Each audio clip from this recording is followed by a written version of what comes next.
how do you leverage the podcast as a way to generate income? So mine's very mission-based, and I definitely did it without, I write it off as marketing promotion. Like that is for me, the way that I have looked to monetize podcasts is both through connecting with my guests as being like peers and colleagues who would be a good fit for my work, as well as my listeners and inviting them into spaces. But I've been looking at honing and simplifying, like what's my offer, what's my work, the like perpetual adaptive leadership struggle of like horizontal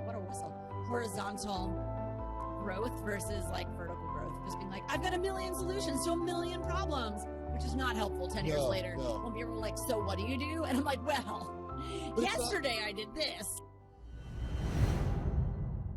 What is up, action takers? Welcome back to the After Hours Entrepreneur. I'm really excited to share this interview here with you today that was completed at PodFest. Super fun, point and shoot style. I just posted up at the bottom of a very busy place in the conference hall, and I just started interviewing some awesome people, and I think you're going to be thrilled to hear how these people are turning their passion into profit. Stay tuned, sit back, relax, make sure you subscribe if you haven't yet, and let's get into this episode of the After Hours Entrepreneur. Run the tape. Sophia, what's up? Hey, Mark. Hey, so glad to meet you here at PodFest. Tell me, what's the name of your podcast? I have 3 podcasts. Okay. The first podcast is called Vagina Talks. Okay. I'm all on board. Great. The second podcast is called Medicine Caller, like calling medicine, like on the phone. And then, but not usually via the phone. And my third podcast is Temple Erotica, Stories of Sacred Sexuality. Okay. Rock and roll. So and the other thing I want you to know is that I'm here. Sophia Wise One is sponsoring the Red Tent Experience. Oh, yeah. I've heard about this. I was talking about you? Angel Hartwell, and she was telling me about it. Yeah. Yes. So tell us about the Red Tent Experience. Tell me about this. So the Red Tent Experience is, I love to be sneaky. No, not sneaky. So the Red Tent is a sacred space. I call the spaces that I build, I call them temples, Red Tent Temple.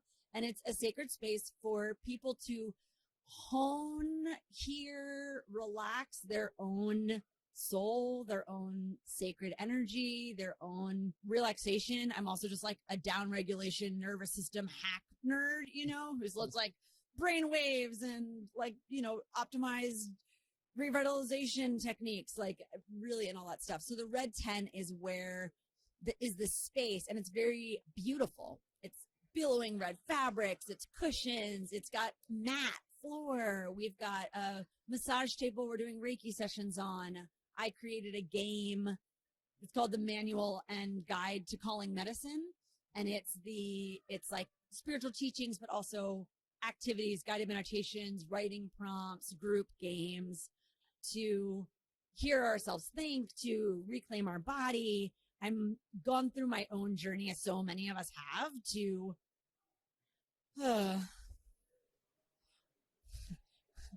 get sane, really, is like the real answer, like stabilize my brain inside a world that is completely and utterly insane and tries to tell us that it's not, right? It tries to tell people who like think violence is not a good solution and that poisoning water is a problem, that they're the crazy ones.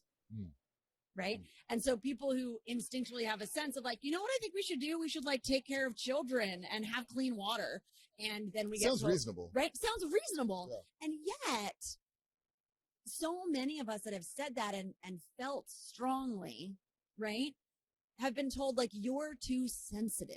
Like that's what I experienced so much in my life. And I was like, am I too sensitive to not want to drink poison every day or to bathe children in poisonous water? Like, is that sensitivity?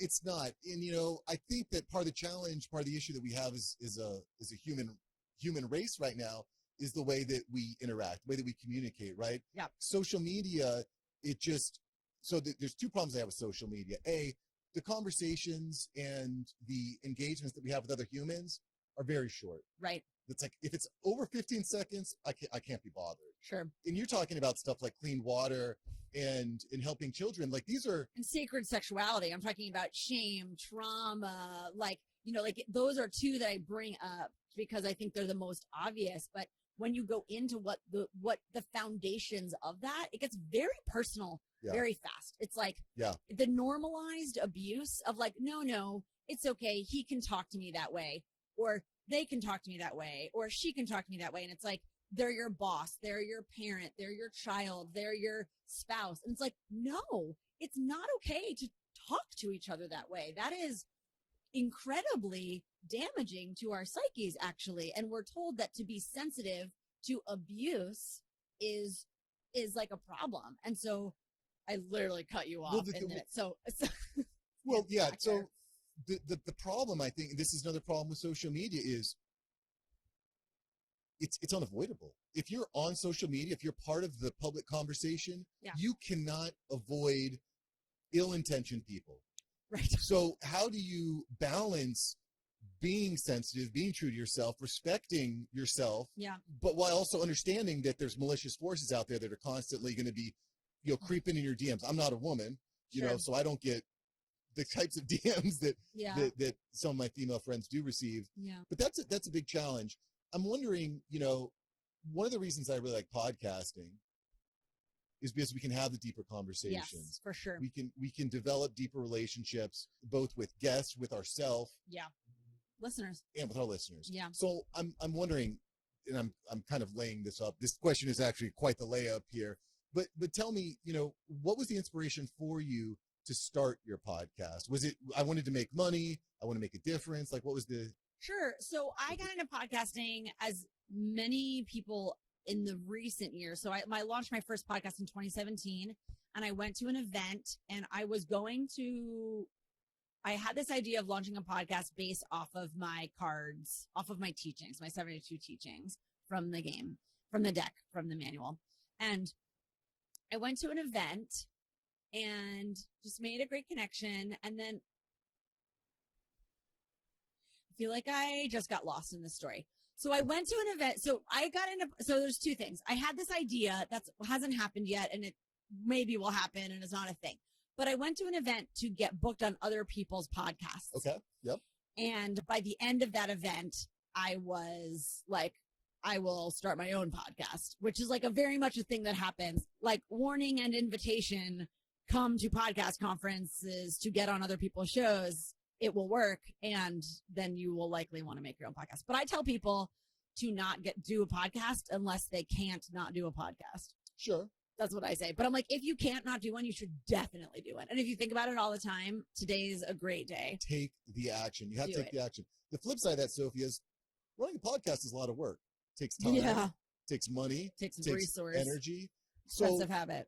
Absolutely. Yeah. So when we talk about the monetization piece, how do you leverage the podcast as a way to generate income? Because I don't think, if your podcast isn't generating income, I just don't think you're going to have a podcast, right? Not you specifically, but people out there. In general. So mine's very mission based, and I definitely did it without, I write it off as marketing promotion. Like that is the like framework that I've tried a bunch of different things. This is like, how nitty gritty do we want to get into? Like, I'm like, learn from my lessons. I'll tell you all the things not to do, but I have had great success. I've launched a couple programs and gotten gotten people that I would have never gotten through my podcast. Like, I've had success like that. I have produced over 100 episodes and have been podcasting since 2017. And this past season, almost 2 seasons now, I slowed way down and was having this notion of like, I'm ready to have the podcast really be in service to the wealth and the money flow in my business. Yeah. And I was like, I need to restructure my business so that it catches, right, the people that are looking for more, right? It's like, if you want more, like the podcasts are a lot. And if you want more, there is more, right? But I haven't had structure. So for me, the way that I have looked to monetize podcasts is both through connecting with my guests as being like peers and colleagues who would be a good fit for my work, as well as my listeners, and inviting them into spaces. But I've been looking at honing and simplifying, like, what's my offer? What's my work? The like perpetual adaptive leadership struggle of like horizontal growth versus like vertical growth. Just being like, I've got a million solutions to a million problems, which is not helpful 10 years later. No. When people are like, so what do you do? And I'm like, well, But yesterday I did this. It's not always obvious too when you're starting a business, right? You try to keep solving different problems until you find. Right. And that's what so this past 2 seasons has been me be going, I know I've actually been consistent. I haven't been all over the map. And so I went back and I looked at my journals, my notes, my business program notes, from my conferences. I like page. And I was like, for 10 years, I've been talking about the same stuff, but from slightly different perspectives. Okay. And so I took about 100 pages of notes and put them down into 3 pages and was like, well, this is what's consistent. Simplify. Yeah. Like, these are the things that I keep saying, but I agree with you. Like, I couldn't have gotten to a place of A, confidence in my work, or B, even like a kind of certainty when I was still like, solving all of these problems and then being like, oh, now I'm just kind of like obsessive and very consistent and like, this is the solution. Heal your root, listen to your body, have better sex. Like, this is really, don't be okay with abuse. Be radical. Yeah. Wombs. Wombs are important. This just in, like surprise. Yeah. Menstruation affects everyone because literally we all come from wombs. And I am a firm believer that all of those kind of dualities or dichotomies are only useful as tools, and that everyone has the womb energy, which is simply the energetic container that moves something from inspiration into manifestation, physical form. That's fair. Well, I know, being with my wife for almost 2 decades now, being married nearly a decade, that wombs matter. Spoiler alert, wombs matter. Spoiler, wombs matter. Wombs matter. I have a 3-year-old, 6-year-old. Yeah. So, wombs, it's definitely an important piece. They matter. So tell me, Sophia, could you do me a favor and tell everyone out there in the internet land? Hello, internet land. Internet land. Name of your podcast. Don't give me all these. Name. What? Name. Your first name, your name of your podcast, and why there should be a PodFest. My name? No, name of my podcast. I totally got distracted. What? Yeah, tell me your name. My name, the Sophia name of your Wise podcast, One. Yes. And where and why they should be a PodFest. Great. Okay. My name is Sophia Wise One, host, executive producer of Medicine Caller podcast, Vagina Talks, and Temple Erotica. And I believe that PodFest is an incredible location to come to because it's like summer camp meets a podcasting conference. And by that, I mean, the biggest takeaway is community. The people that come here are some of the kindest, brightest, and everybody, if you want to go to a place that talks about money and making money, but does it from a place of immense gratitude, everybody has value, everybody has worth, everybody deserves to like do their work. Like, it just is so rooted from this, like, it's so kumbaya. Like, there's just such, and it's like solid information. It's just it's all the things you want from a conference where it's like, you can leave with a million notes, but the vibe, the group, the community is just like all heart, all heart, all heart. Definitely very much of a growth mindset. Everyone is helping each other. It's very lift you like all ships. What is it? All ships rise on rising tides. Raises all ships. Rising tide raises all ships. Like, this is absolutely like when I go up, you go with me. Love it. Yeah. Love it. Sophia, before I let you go, we got to do the rapid fire. You ready? Okay, here we go. Favorite animal? Specifically, Honey Bear, my cat. Oh, okay. I like that name too. Oh, thank you. Very cuddly. She's very cuddly and wise and a good teacher and very kind and patient. Yeah. Very good. Very good. Scariest movie you've ever seen? Definitely Sixth Sense. Sixth Sense? Well, because being someone who is like, intuitively and between the worlds walking person, I was very afraid. I was 16 when I watched it, and I was afraid that if a ghost came to me and I couldn't help them, they would physically hurt me. And so at 16, I couldn't fall asleep alone for like months. And it was winter, so the house kept getting colder. Ooh. It was a rough time. Love the movie, but actually, hands down, the scariest movie I've ever seen. Legit. I'll tell you, I love it. If you could sit next to anyone on a plane, who'd you sit next to? The love of my life. Me? No. We do have a great connection. We got vibes going. We've got vibes happening. It's like there's yes, I'm here for it. So you just sit next to the love of your life. Yeah. Okay. Yeah. Okay, I'll take it. That's that tells me Sophia is with the right person. That's what it tells me. If you could live anywhere on Earth, where would you live? Oh, it makes me cry a little bit. I love this planet so much. I'm so happy to be alive on this planet. I've been nomadic for 4 years, and so I live here. Okay. I want to live here. It's a nice place to live. Yeah. Nice place to live. It's You just beautiful. got to surround yourself with the right people. Yeah, it's beautiful. And in my case, just keep going to them. Yeah. Yeah. Pineapple on pizza, yay or nay?